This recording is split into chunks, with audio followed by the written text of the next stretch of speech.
Comme le docteur a dit, j'aimerais dire une seule chose: n'abandonne pas. La vie de plusieurs est attachée à la tienne. La destinée de plusieurs nations est attachée à toi.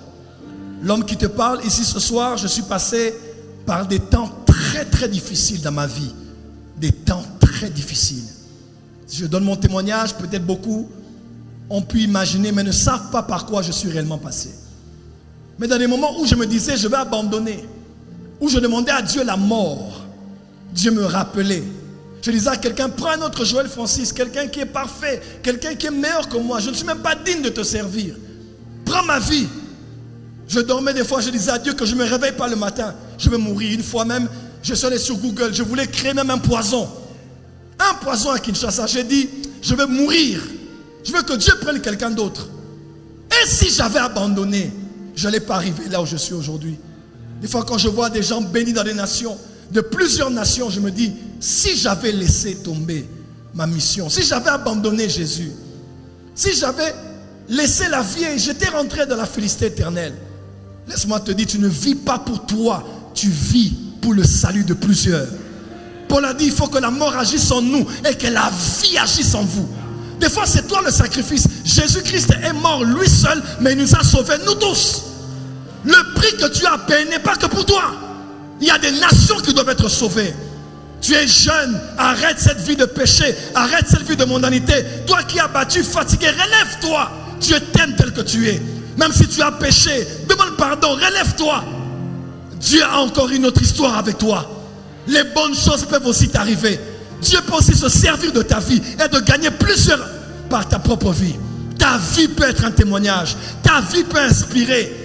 Comme les pasteurs m'appellent au téléphone et me disent, je voulais laisser, mais quand je vois ce que Dieu a fait avec toi en cette saison, je dis, si c'est arrivé à Joël Francis, malgré tout ce qu'il a connu à Lubumbashi, tout ce qu'il a connu à Kinshasa sur Internet, si Dieu a pu faire avec lui ça, il peut aussi faire ça avec moi. Tu n'as pas le droit d'abandonner. Saint-Esprit, Rabashakabradasa. Saint-Esprit, s'il te plaît. Ce n'est ni par la force, par la puissance, par des stratégies, mais c'est par toi. S'il te plaît, Saint-Esprit, donne la force à un homme, à une femme ce soir. Nous ne voulons plus vivre pour nous que pour manger, boire, s'habiller, se marier. Il y a des priorités dans le cœur du Père en cette saison. Que la maison soit remplie. Il y a encore de la place dans la maison. Nous devons aller dans les rues, aller dans les places publiques, aller dire à plusieurs, venez assister à la fête. Sois fortifié.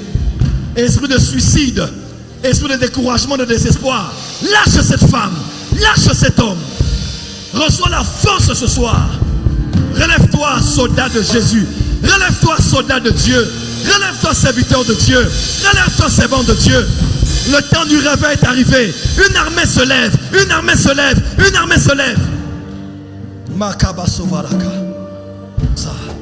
Le Dieu de l'apôtre Jean Clément. Le Dieu de nos pères, des apôtres et les prophètes.